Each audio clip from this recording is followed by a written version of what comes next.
What's going on, FA Nation? Happy Monday, start of the week here. I kind of just It's. lost my I was gonna say, did you forget what day it I was did, today? John. It is a long 7 days, every 7 days. But we are here on Monday. It is the NBA DFS Live. I am James Grande. That is Jon Impemba. John, 10-game slate on tap here. You were the man on the playbook.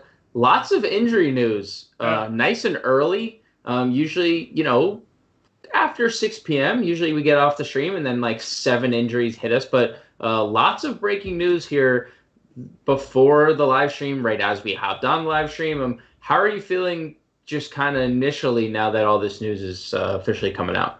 Some of it I think we were expecting to happen. Others, we knew all day Lowry and Siakam were questionable. Right as we jumped on air, we find out that Siakam has been ruled out. Lowry's going to play after missing the last few days. It doesn't really change much in terms of rotation. Norm Powell still going to end up starting like he had been. But I think it solidifies someone like OG Anunoby, who I was high on. Just given his recent play, but if Siakam was going to be out of that lineup, I kind of liked him a little bit more, maybe in GPPs than just cash, especially on FanDuel where he's only 6,200. So you're getting that type of news. You're getting the Joel Embiid news that he's been ruled out. If you were looking at a value center play tonight, you're banding about a James Wiseman potentially, but now you just go ahead and you play Dwight Howard if you're going to punt. Obviously, Jokic is there at the top. There's some good options at center tonight. You can kind of go either which way. But it's also good to kind of maybe see what other value possibly will come into, George Hill getting ruled out. It makes the Thunder a little bit more interesting in some of their cheaper plays because I think, we're all looking for ways to spend up for like a Right. Luca Doncic tonight. So, another high price play. So it's good to get this news now. I like that we're getting it early and it can allow us to adjust and rebuild our lineups where needed. Yeah, and a couple other pieces of note that we should bring to the table. Robert Covington ruled out on the second leg of a back-to-back. Larry Nance has been ruled out. Jason Tatum will play. We're unsure if there is any type of limitation for Tatum. That has not been given to us. Wendell Carter Jr. ruled out. Aaron Gordon is going to play, and then D'Angelo Russell unlikely to play. We still have the LeBron James questionable tag, but we all know he's going to play. So let's hop into the slate, John. As always, we'll go put position by position. Let's start at the point guard position. I mean, you already mentioned it. The king, Luka Doncic himself, in a matchup against Denver, and we alluded to it on the podcast last night, John. 80 is the number for Luka here against Denver. Right. Yeah, it went into overtime in that game. He was still killing it even before then. They're still without Josh Richardson, and that rotation's getting a little bit shorter. And the usage for him, even with Porzingis back in the lineup, he's around 1.6 fantasy points per minute now. Whenever he and Porzingis are on the floor together, the usage rates, still in the upper 20s. So, yeah, I have no problem here going back to Luka. Jamal Murray's not a good defender. Luka is going to be the one with the ball in his hands. He fills out the stat sheet for you. If you're looking on this slate, there's sort of there's a lot of really talented guys on this slate tonight. There's a lot of guys that could certainly go for 60, 70 fantasy points. It just feels like Luka is more of that sure thing of late. Him and Jokic really go back and forth with it. So for me, I think point guard is actually a really great spot with a lot of good options to spend up for tonight. And I just think that Luka is a good way to begin those builds. Yeah, and two other names that we can look to spend up on are Stephen Curry against Minnesota and Kyrie Irving against Miami. Any preference between the two? It looks like Kyrie checks in higher owned over on FanDuel, but over on DK, not really garnering much love. What are your thoughts on Curry and Irving? Yeah, I mean, listen, Curry was one of my favorite plays. Just looking at the initial slate, you get that matchup against Minnesota. There is no D'Angelo Russell, not that Right. makes a huge difference in terms of defensive matchup. Rubio played 28 minutes the other day. He'll probably be the starting point guard, or at least see the majority of the floor time at the guard spot. I just feel like we've seen Curry have these up and down Right. games and against tough opponents. This shouldn't be it. All teams are going up against Minnesota and just putting up points. Golden State in their own right haven't really been great defensively. So Minnesota, even without Russell, maybe can keep this a competitive game. You're getting that late night hammer action. So I definitely love Curry, but what's been playing out with Kyrie is everything that I've sort of predicted since that trade. I felt that Kyrie Irving was going to be a high usage player. He's going to be the one that takes a lot of those shots. And I wasn't really as worried with him, with Harden, joining that trio with Durant. Likewise with Durant, I didn't think Durant was going to be really as impacted. And so far through the two games, that's been the case. You've seen Kyrie and Durant get their points. You've seen Harden be more of the facilitator and, still getting his rebounds and not kill you fantasy-wise. But I think Irving is fine in this matchup against Miami. Goran Dragic, Kendrick Nunn are going to be the ones looking to slow him down if even possible. So they're fine. I lean Steph over Kyrie here, but both are in great spots. Let's take a look at some mid-tier options here. Goran Dragic officially active as of about a minute ago, and DeLon Wright in a matchup against Philly. No Joel Embiid to protect the rim there, and I'll even throw Ricky Rubio's name into that equation because they're all within $500 of each other on FanDuel. What's your lean here between Dragic, Wright, and Rubio? I mean, Brooklyn defense is bad. Philly defense no longer has Embiid to protect the rim. And, out of necessity, Rubio could be playing 30 minutes or so. Right. I really liked Rubio. If D'Angelo Russell was ruled out, he went for 9, 7, and 7. So you're getting that classic, near triple-double production out of Rubio. It's a good spot against Golden State here. And, in that game, he played against New Orleans, one of the slower-paced teams in the NBA. So now he's getting an up-tempo, fast-paced game here, good game total, good matchup against Curry. He only took 4 shots in that game. I'd like him to be more offensive, or be more involved in the offense in terms of scoring. Not really his game anymore, but I think it could potentially be that with more possessions. I probably put Dragic a little bit over him just because he's more of that scorer. He can take on that lead scoring role if he needs to, and it's a really good matchup for him as well. Irving and Harden are not going to play any defense. We've seen that so far in the 3 games that basically that group's been together. Just points galore going to the point guard position. We saw Kendrick Nunn have a really good game, and we saw Dragic also play well. So I put those two, and I put them ahead of Wright. We talked about it on the podcast. I know Wright played a lot of minutes the other day, and he's been okay. He's been at least consistent with giving you over 23, I think, fantasy points, but he's not someone I love. I still don't love the matchup against Philadelphia for him. So I'd probably go Dragic, Rubio, and Wright if I had to rank them out. What is your lean on Jeff Teague tonight? I see the ownership is getting up there on DraftKings, and that's scary considering we don't even know if he's going to start. Yeah. We haven't really been able to gauge what the heck is happening with Jeff Teague in Boston. So, since it's your neck of the woods, what's your gauge on Teague and his minutes and the production we're going to get out of him tonight?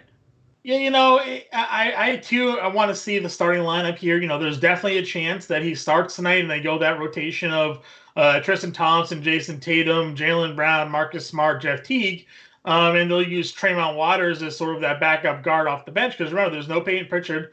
He's out for a couple of weeks with the knee sprain and no Kemba Walker tonight. So they're shorthanded in that backcourt. And it comes to guards. Now, Marcus Smart can also play the point guard spot. And you could see them go with Thompson, Tice, Tatum at the small forward, Jaylen Brown at shooting guard, and Marcus Smart at point guard. And that will shift, Teague, keeping him in that bench role where maybe his minutes end up sitting 20 to 22 instead of 25 to 28 if he was in the starting rotation. So, he's under $4,000. So if you're looking for value on this slate, if he's in the starting lineup, I think you can go there. That being said, it's still a really good matchup against Chicago. So, if Teague plays 22 minutes off the bench, we've seen him, at times this year give you 20-plus fantasy points in that role. So it's definitely a little bit tough. I'd like him to start. I think he starts. I'd play him. If he's off the bench, I'd probably look elsewhere.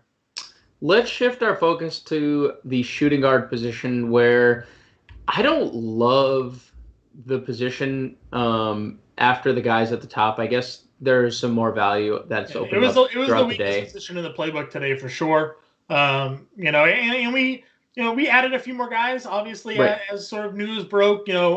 Not updated yet, but we'll be updated right after this live stream. I'll put Norm Powell back in there. Right. We're sort of waiting on that news whether Lowry and Siakam with Siakam out, we're expecting Powell, would be the guy to go in that starting lineup and remain there. So Powell will add some depth to that shooting guard position. I added, Diallo and Dort both into the playbook. Both can play shooting guard tonight with George Hill being ruled out.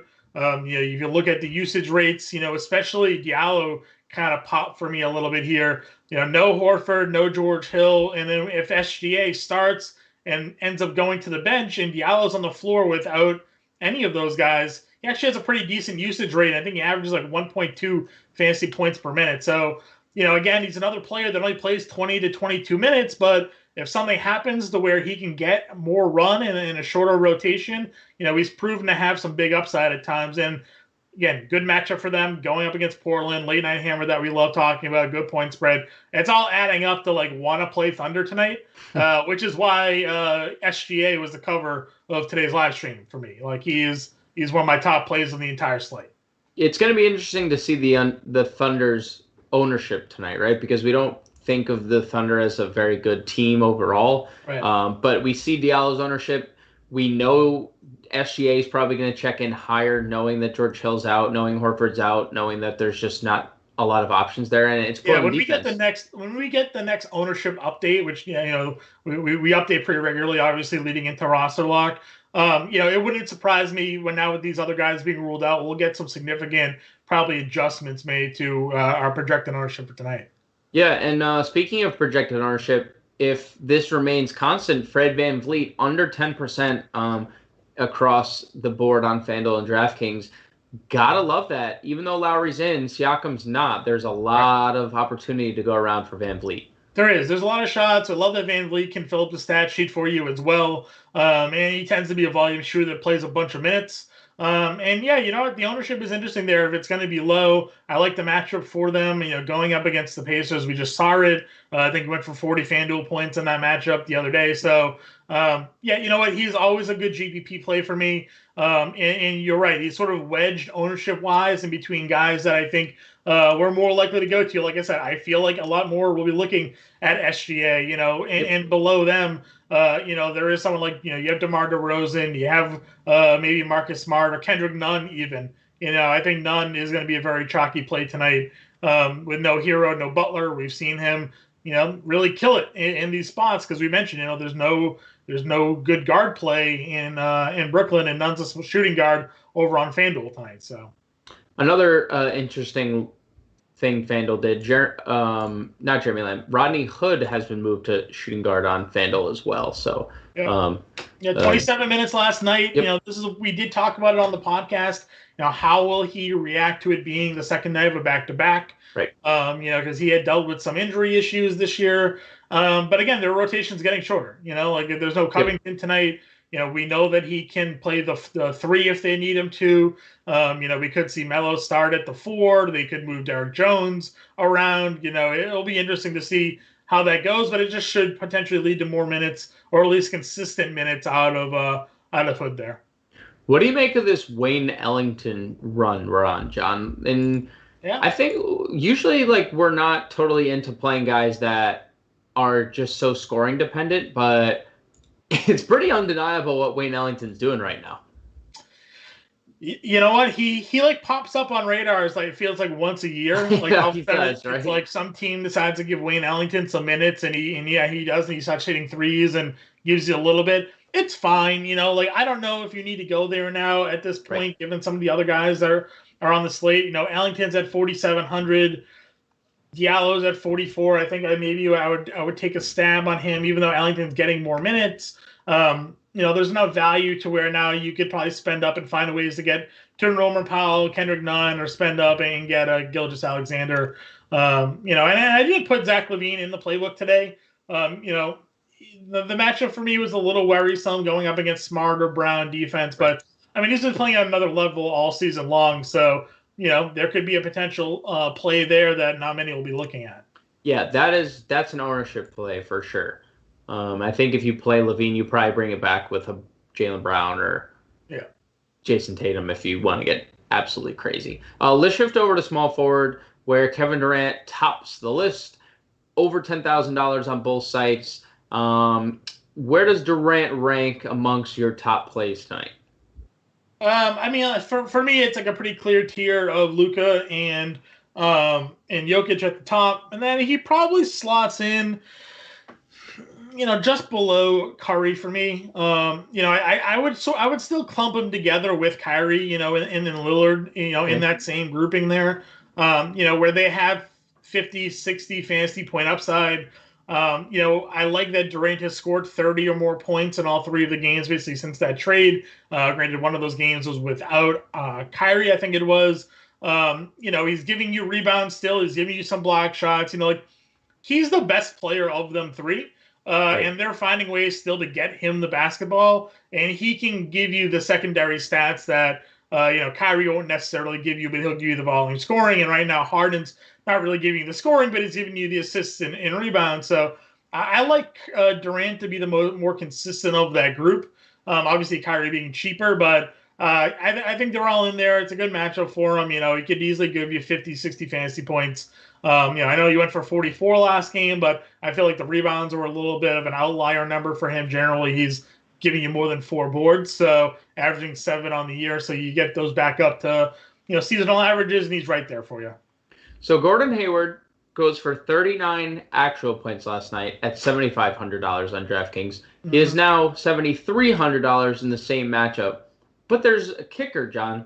Aaron Gordon is back defensively. Does that worry you a little bit? I mean, the price tag obviously is I can't get past the price tag on DraftKings. Right. $7,300 for me is just far too cheap. You need like 37 fantasy points or something like that, or 30. Giving that actual points, we're getting that. Yeah, you need like 36. I think it's 36 and a half fantasy points to give you 5x return. And he's given us 39 and 34 actual the last 2 games he's played. Like Aaron Gordon is an athletic player. He can occasionally cause problems, but we don't know Aaron Gordon for being a defensive stalwart. Right. He's just better than Gary Clark that was out there last night, and Dwayne Bacon and James Ennis. He's better than them. So there's going to be at least a little bit of a trade-off there. It's also kind of tough to bank on a back-to-back performance like this. I feel he just hit the moon. That was his ceiling. Is he going to give you back-to-back ceiling games? Probably not. But at $7,300 on DraftKings, I'd be throwing him in there anyways, because you don't need a ceiling game. You need a middle game for him this year, 44 fantasy points, and you're good. So, on FanDuel at 81, you probably don't need to play that. You can play Jeremy Grant for a little bit more. You can go down into this middle tier, which I like, with Malik Beasley, Anobi, even Fournier, Michael Porter, if you want to throw a dart out there and see if he can get the 30 minutes again. I'd rather spend in that range on FanDuel. Maybe even Tobias Harris now with no Joel Embiid is a lot more appealing. So I probably won't pay the 81 there, but I'll pay 73 on DraftKings.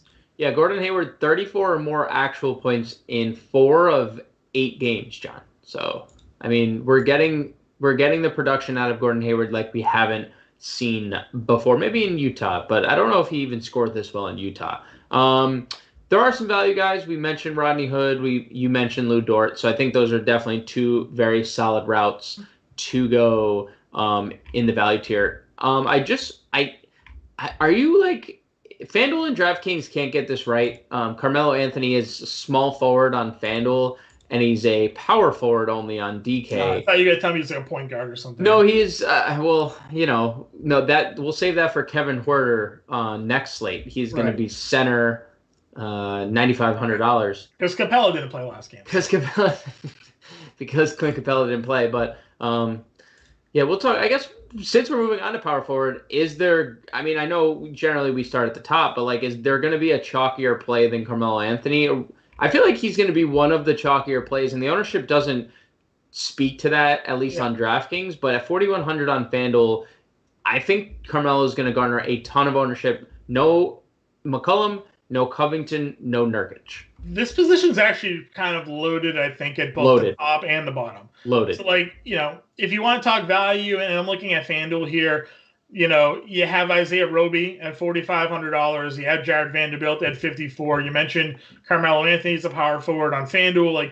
He's going to go ahead and fit into that realm of value plays as well. And then you look at the top of the group, and there's guys on FanDuel like Anthony Davis and Jason Tatum and Bam and Sabonis and Porzingis and Zion Williamson and Aaron Gordon, even like that that whole group there is loaded. So I think like getting power forward correct, especially on FanDuel tonight, is going to be I think what almost makes or breaks your lineup, right? Like if you spend down tonight on like a Roby and a Vanderbilt and spend up double point guards or spend up at center and point guard tonight, like you better hope those guys come back for you and give you that production, because there's going to be guys that are playing Porzingis and Bam, and Bam coming off a 40 actual point game, and Cleveland for whatever reason has been hanging with some teams lately. Like if they score a ton and give Anthony Davis full minutes, like there's a lot of talent at the top end here. So I think you got to get it right. And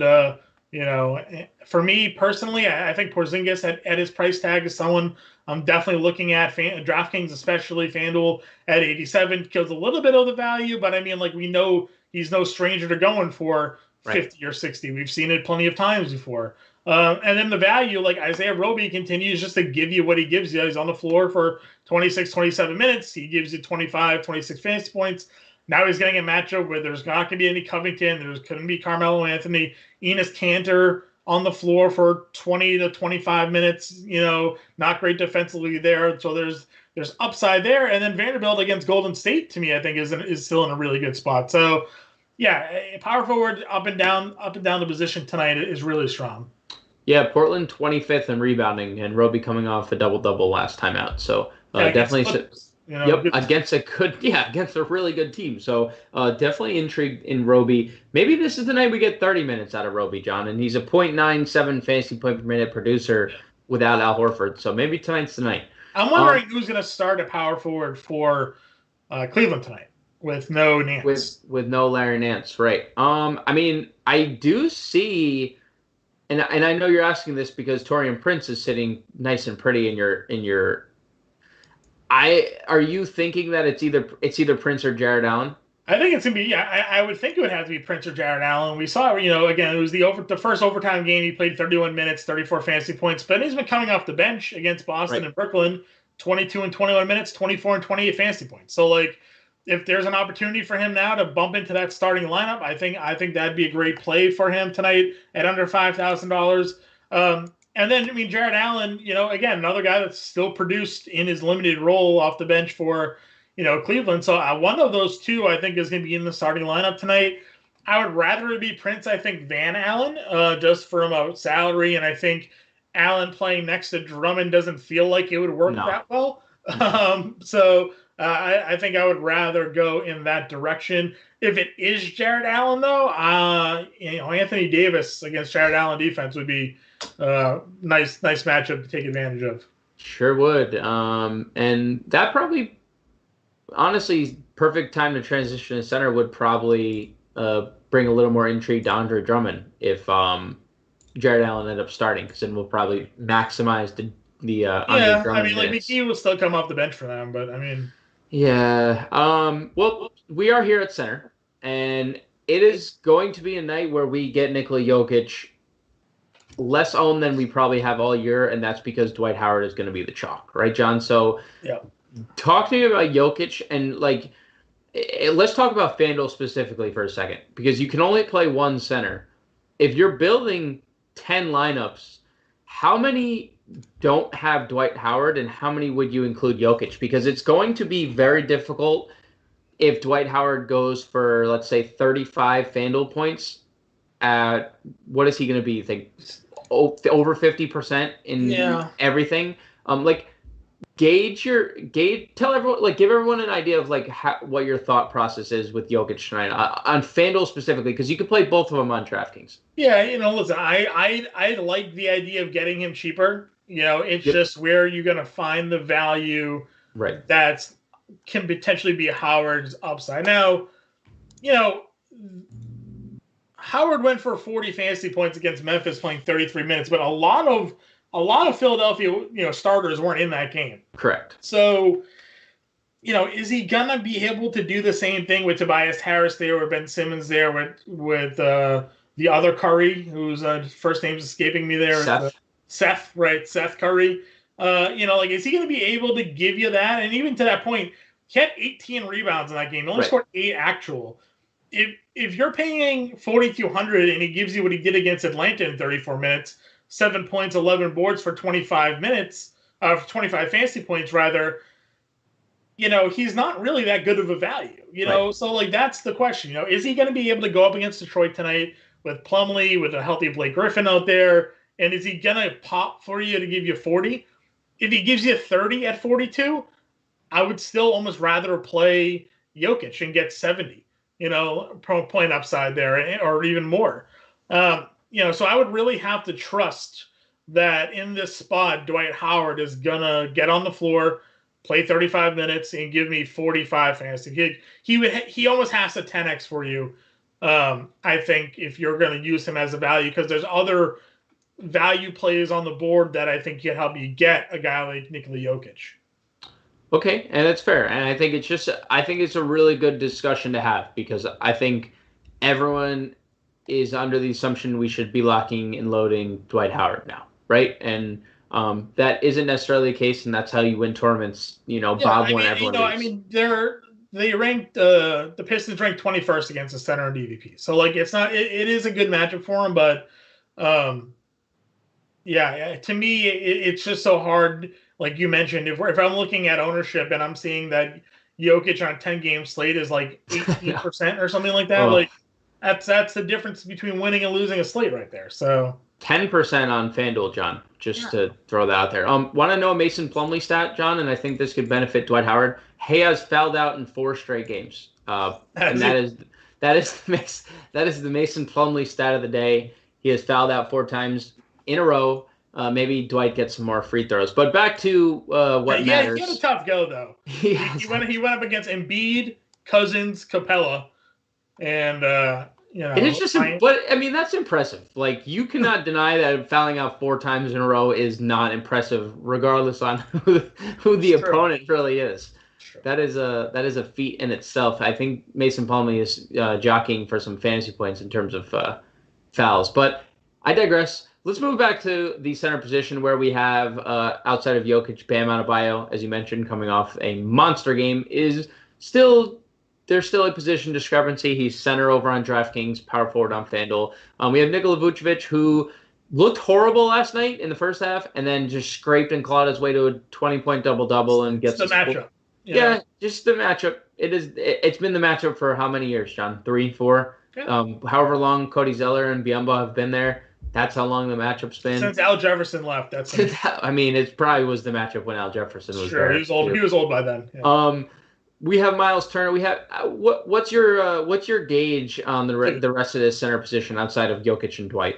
Miles Turner is so damn appealing on FanDuel. Crazy. I mean, he's in 2 of the last 4 games that he's played, he's giving you over 50 fantasy points, because he's giving you 8 blocks in that one game against Golden State. Oh, sorry, it's 8 combined blocks and steals, and then he had 9 combined blocks and steals against Toronto yesterday. And this is a matchup where, like, Toronto, they play Baines for like 16 minutes. They play Boucher for 20, and like that's the matchup where Turner can take advantage there. He's given you 20 actual points scored in 3 of the last 4 games he's been on the floor. I mean, he's really doing it all right now, and just on FanDuel especially, we get that extra point for blocks and steals at 7,500. I really had a hard time not playing him, and he was my center before the Howard news came out. I wasn't actually playing Jokic. I'm still tinkering with some lineups that I'm looking at here. So nothing final yet, but Turner for me is right there with the top players at the position. So he actually leads the Pacers in fantasy points per minute this year when Victor Oladipo and TJ Warren are off the floor. So I'm completely on board, and that's a complete leverage play. I think that is a potential tournament winner. It's obviously a potential tournament sinker as well, because if he doesn't... That's why he says GPP only next season. Right. Definitely interesting. And then some other names you have here in the playbook.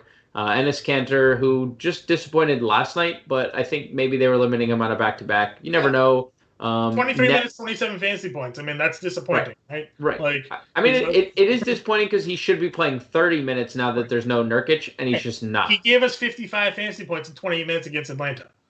I mean, like, the dude is an absolute fantasy point per minute freak. And now he's going to go up against Roby and Basley tonight and Muscala. Like, Right. and no Covington. Not that Covington's like a usage guy, but, like, you know, they're missing offensive players now. Like, you know, Cantor. I'm a big fan of Cantor tonight. It's center's tough. These front court plays today. A lot of spots you can go to. One more, James Wiseman. Are you in? I see he's in the playbook, but like, gauge like James Wiseman. What's like his? I guess what's his ceiling right now? He's had a pretty good floor on the games he hasn't fouled out. He's almost gone for 30 in 2 of the last 3. I mean, 26, 29, 33 fantasy points. I like that you look at the minutes. You know, you take out the game that he fouled out in. 26, 27, 25, 24, 24. So he's no longer playing 18 to 20. He's playing 25 to 30, basically. And that's huge. And, you know, Minnesota with no Towns and, you know, Hernan Gomez, forever you want to take it with, they're not really small. Naz Reid and Vanderbilt are undersized front court plays. Wiseman in 25 minutes can give you the 15 points, 8 boards, and a couple blocks and pay off his tag. I think he's cheaper on DraftKings than FanDuel. He's 49 on FanDuel. What's his DraftKings price? Do you have it there? He is. I was actually looking 54 LI. So he's cheaper on FanDuel. 54, so, you know, you're probably playing Dwight Howard. You know, like, you're going to play Dwight over Wiseman tonight, but it's the matchup against Minnesota. Centers, again, have been just dominating them. So, right. Any final thoughts? We haven't gotten any injury news this whole stream. They're saving it as soon as we hop off air. LeBron's gonna get. I'm just kidding. Let's not go there and ruin anyone's night. Any final thoughts before we get out of here, John? No, just I'll have the core plays article posted in like 2 minutes once we're done here. I'm gonna edit the playbook as well to throw in Norm Powell, and we'll be just making lineups, answering questions until roster lock. And you can tune into Sirius XM Radio. I think James is going on there today, right? Sean's going on today, and I'll be on Wednesday. All right. Well, Sean Mitchell will be on XM Radio today talking to Slate. So tune into the Fantasy Alarm show and get that information as well. And big shout out to Matt Salz for the production of this show. And we'll catch you guys tomorrow.